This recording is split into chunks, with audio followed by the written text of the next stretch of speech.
एक चीज अगर आप लोगों ने नोटिस करी है कि अचानक से हमारे जो बॉलीवुड की मूवी बनती थी पहले, तो उसकी जितनी भी पिक्चर देखेंगे आप, हर पिक्चर में कोई ना कोई देशभक्ति का गाना होता था। और अगर देशभक्ति का गाना नहीं है तो उस पिक्चर में किसी ना किसी देवी देवता का गाना होता था। जैसे मेरी देश की धरती सोना उगले उगले हीरे मोती, ठीक है, ए मेरे प्यारे वतन, और ए मालिक तेरे बंदे हम, ठीक है। दिलीप कुमार जैसा एक मुस्लिम जिसका असली नाम यूसुफ है, वो भी मतलब क्या कहते हैं, राम जी का भजन गा रहा है, बड़े प्यार से गा रहा है, जो लोग जुबान चढ़ गया कि रामचंद्र कह गए इस यहाँ से, ऐसा कलयुग आएगा, हंस चुकेगा दाना जिनका, कौवा मोती खाएगा। तो आप इस चीज को देखो कि ये काफी लंबे समय तक रहा। और उस समय आप बॉलीवुड में देखेंगे तो हिंदू जो एक्टर्स हैं उनकी वाइफ मोमडन्स हैं। लेकिन अचानक से क्या होता है कि राइटर्स बदल जाते हैं। जावेद जाफरी जैसे लोग, अख्तर जैसे लोग, ये लोग राइटर्स बन जाते हैं। और राइटर्स बनने के बाद ये क्या दिखाते हैं, टोटल मतलब जो सनातन धर्म है उसको क्रिटिसाइज करते हैं। जैसे अगर आपको याद होगा, अमिताभ बच्चन की बहुत सी पिक्चर हैं, वो मंदिर में घंटा बजा के बोलता है कि तेरे ने मुझे दिया ही क्या, ठीक है। और वो कई बार मतलब कभी चोटी काट रहा है कहीं अपनी, कभी मंदिर की मूर्ति तोड़ रहा है, कभी मंदिर में दारू पी के खड़ा हो गया भगवान से गलत बोल रहा है। और भी मतलब इस तरह की पिक्चर के डायलॉग्स लिखने वाले, इस तरह की पिक्चर स्टोरी लिखने वाले वो लेखक कौन है, राइटर कौन है, इसकी अगर आप जांच करेंगे तो कोई ना कोई इसके पीछे एक मूवमेंट निकलता है। आप उसका कोरियोग्राफर, उसका प्रोडक्शन डायरेक्शन करने वाले लोग कौन है, आप देखो कोई ना कोई इसमें कोई ना कोई मोमडन होगा जो इस तरीके मतलब एक नेगेटिविटी की बात कर रहा है। आप देखो 786 नंबर का बिल्ला बिल्ला लगाएगा जो कूली होगा, ठीक है, अमिताभ, वो ओम या किसी सत्य या शुभ लाभ का कोई बिल्ला नहीं लगाएगा वो। तो अचानक से ये सब हो क्या रहा था बॉलीवुड में, किसी ने कभी इसका ध्यान नहीं दिया। बस ये कि सबको लगा कि एक फिल्म है, एक अच्छे इंटरटेनमेंट के लिए बनाई गई है। तो हमारे यहाँ के दर्शकों ने सिर्फ उसको फिल्म को एंटरटेनमेंट के तरीके से उसको देखा। लेकिन वो ये भूल गए कि ये फिल्में जो होती हैं कहीं ना कहीं व्यक्ति का अंतर्मन को छूती हैं और वो विचार अंतर्मन में डालती हैं। ऐसा बहुत कुछ होगा आपके अपने खुद के जीवन में जो आपने फिल्मी पर्दे से या टीवी के माध्यम से सीखा होगा। छोटे छोटे बच्चे बाइक बड़े टशन में चलाते हैं, सिगरेट के मतलब कश लगाते हैं बड़े टशन में। ये सब कहाँ से सीखा उन लोगों ने? मतलब कुछ नहीं है तो लड़कीबाजी करने चले गए, और कैसे करनी है लड़कीबाजी वो भी सब पिक्चरों से देख देख के जा रहे हैं। बहुत से अखबारों में ऐसी न्यूज़ देखनी पड़ी होगी कि कोई क्राइम हुआ, किसी का मर्डर हुआ, तो वो मर्डर जो करने वाला व्यक्ति है वो किसी पिक्चर से इंस्पायर्ड है, खलनायक जैसी पिक्चर से। तो ऐसी बहुत सी न्यूज़ देखने को मिली। और अगर आप एक सिलसिला देखोगे कि अचानक से 1990 के आसपास का समय आया, मतलब देशभक्ति गाने और जो सनातन धर्म के जो भक्ति के गाने होते हैं वो अचानक से पिक्चर से गायब होने लगे। और उसके बाद बिल्कुल ही कुमार सानू लो या और अदित नारायण लो, इन सब लोगों ने रोमांस के गाने गाए खूब, रोमांस को बड़ा वो करा, मोहब्बत के गाने गाए, कव्वालियाँ गाई। और अचानक से आप ये देखो, वो सब पूरे दर्शकों का माइंड सेट ही अलग चेंज कर दिया 1990 के दशक के बाद की पिक्चरों में। उस समय बिल्कुल बॉलीवुड लग रहा था कि समझ नहीं आ रहा बॉलीवुड की दिशा क्या है, सारी पिक्चर एक जैसी, सबकी स्टोरी एक जैसी। कभी ट्रायंगल दिखा रहे हैं पिक्चर में लव मैरिज का, कभी मतलब ट्विंगल दिखा रहे हैं, लेकिन कोई इस तरह का बोला ऐसा नहीं इंस्पायरेशनल गाना जो आप अपने जीवन में हमेशा याद रख सके, गा सके, कुछ नहीं था उनमें। और आगे बढ़ते हैं। तो ऐसे दौर में एक व्यक्ति गुलशन कुमार नाम का निकलता है और वो टी सीरीज की स्थापना करता है।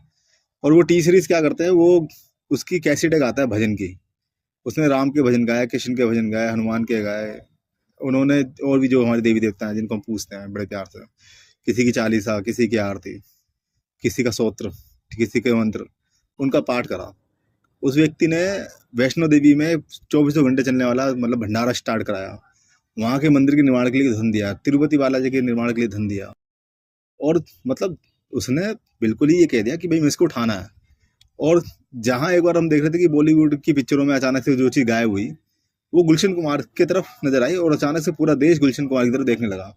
पूरे देश में भक्ति में हो गया। सुबह सुबह टीवी खोलो तो बढ़िया आरतियाँ, वो फूड बने के गाने गायब हो चुके थे जो टीवी पे आते, MTV रोटीज वगैरह जो दिखाते थे सब एकदम गायब थे। गुलशन कुमार का दौर था। लेकिन अचानक से आप देखिए उसी गुलशन कुमार से नदीम श्रवण जैसे लोगों को, है, इतनी दुश्मनी हो जाती है कि वो जो डॉन टाइप के लोग हैं, डी कंपनी चलाते हैं, जो अपने आप को दाऊद बोलते हैं, ऐसे लोगों से सिफारिश दी जाती है। और वो लोग क्या कर रहे हैं, उसको 20 सड़क पे गोलियां मार के जा रहे हैं, और उसकी मतलब लाइव कॉल पर उसकी चीखें सुनवा रहे हैं दुबई में बैठे एक व्यक्ति को, कि देखो जी हमने से गोली चला के मार दिया। और बकायदा इसका सारा मीडिया प्रचार कर रहा है, टीवी मीडिया, प्रिंट मीडिया, की देखो क्यों, एक दहशत पैदा करनी समाज में कि तुम्हारी हिम्मत कैसे हुई सनातन धर्म को जगाने की, भजन गाने की। आप खुलकर आपने पैसे कैसे बचा करा, आपने मंदिर के लिए कैसे दान कर दिया, आपने भंडारा कैसे खुलवा दिया।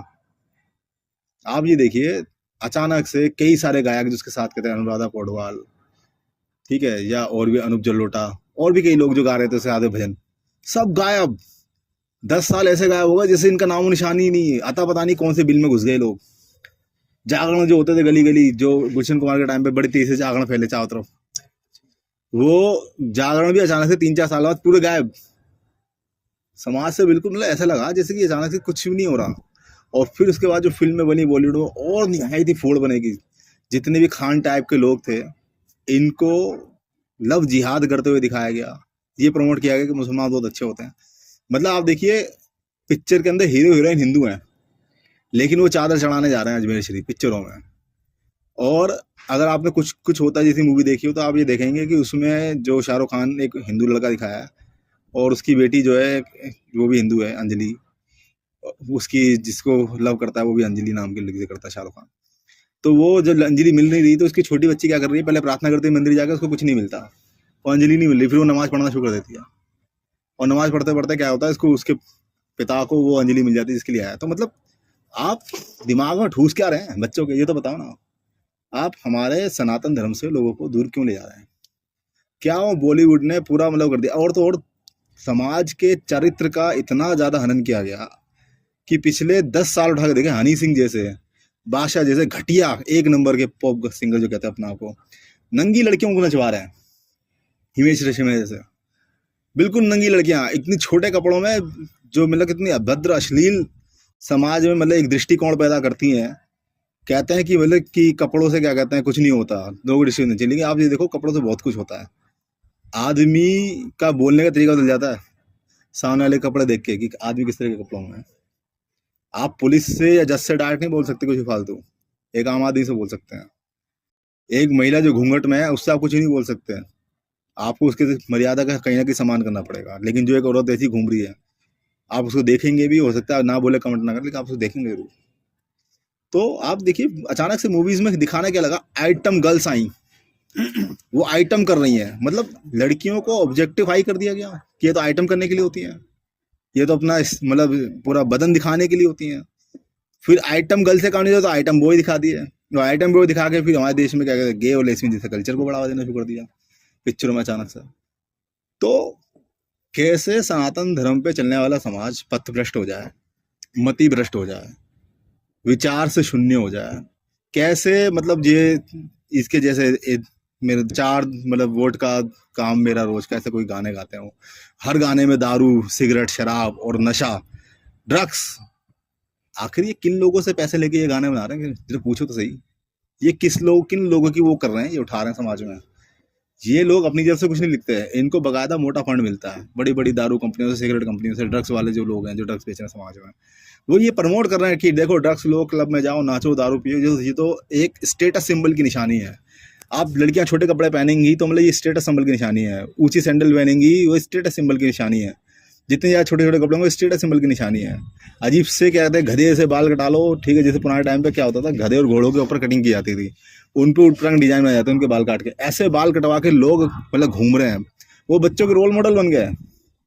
लोग अपने बालों में छिपकलियां बनवा रहे हैं, कोई मतलब कोई वी कटवा रहा है, क्या कटवा रहा है, मैं समझ ही नहीं आ रहा। मतलब इंसान बनना ही नहीं चाह रहा, कोई जानवरों की तरह मतलब अपने आप को बनाना शुरू कर दिया इस तरह के लोगों ने। तो पूरे समाज को विवेक शून्य करके नष्ट करने का बॉलीवुड का बहुत बड़ा एक षड्यंत्र है, पूरी तरह से पथ भ्रष्ट करने का एक बहुत बड़ा षड्यंत्र है। इस षड्यंत्र को समझना बहुत जरूरी है। अगर इस षड्यंत्र को हमारे सनातन के लोगों ने नहीं समझा तो आप ये मान के चलना कि इस देश का बहुत ज्यादा नाश करेंगे लोग। अभी आप देखो, मैं आपको एक चीज बताता हूँ, बहुत बुरा लगेगा सुनने में। एक औरत जितनी मर्यादा का त्याग करती है, उसकी बेटियां उससे ज्यादा मर्यादा का त्याग करते हैं। अगर किसी औरत ने हाफ कट ब्लाउज पहना है तो उसकी जो बेटी है, मैं देख रहा हूँ कि मतलब वो समाज में फुल कट मतलब ब्लाउज पहन रही है, मतलब उसके ब्लाउज में बाजू ही नहीं है।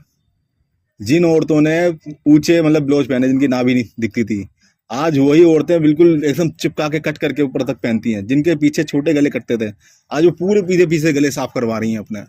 जिनकी चोलियां जो होती थी घुटने तक होती थी, जिनके लहंगे होते थे, आज वो बिल्कुल मतलब हिप से चिपक गए हैं, उसमें भी कट लगा दिए कि लो कमर भी दिखनी चाहिए साइडों से चलते हुए। मतलब ये सब कुछ जो देखा, ऐसा होता है कि मतलब जो आप भी टीवी में देख रहे हैं उसका असर एकदम से नहीं आता पीढ़ी में। आज आप देखेंगे उसको फैशन मान के अपने जीवन में लेके आएंगे, वो चीज जो आपने फैशन लेके मानी 10 20 15 साल बाद वो आपके आने वाले कल्चर में आएगा। आज ये जो नंग पने के, फूड़ पने के, दारू के, सिगरेट के और ये क्या कहते हैं ड्रग्स में डूबे समाज के जो गाने देख रहे हैं लोग, अभी कुछ नहीं होगा, इसका असर नजर नहीं आएगा, लेकिन ये आपके अंतर चेतना में ऐसा विचार डालेंगे कि इसका असर आपके आने वाली 10 15 साल 20 साल बाद आप में और आपकी पीढ़ी में नजर आएगा। वो इन चीज की आदी हो जाएंगी इन चीजों की। इसीलिए अभी संभलने का समय है, सुधरने का समय है, सोचने का समय है, चिंतन करने का समय है, आपस में मंथन करने का समय है, अपने आप से प्रश्न करने का समय है कि हमारे समाज को किस तरफ ले जाया जा रहा है, हमें किस तरफ ले जाया जा रहा है और हमें कहाँ जाना है। ये आपका खुद का निर्णय होना चाहिए कि आपको कैसे जीना है। लेकिन आपको ये जरूर ध्यान रखना है कि आप एक भारतीय हैं, और भारतीय का मतलब है जिसको पूरी दुनिया में सम्मान की तरह देखा जाता है। आप इस तरह की षड्यंत्रों में फंस के अपने सम्मान, अपने चरित्र का हनन ना करें, खत्म ना करें। बस मैं अपनी बात नहीं खत्म कर रहा हूँ।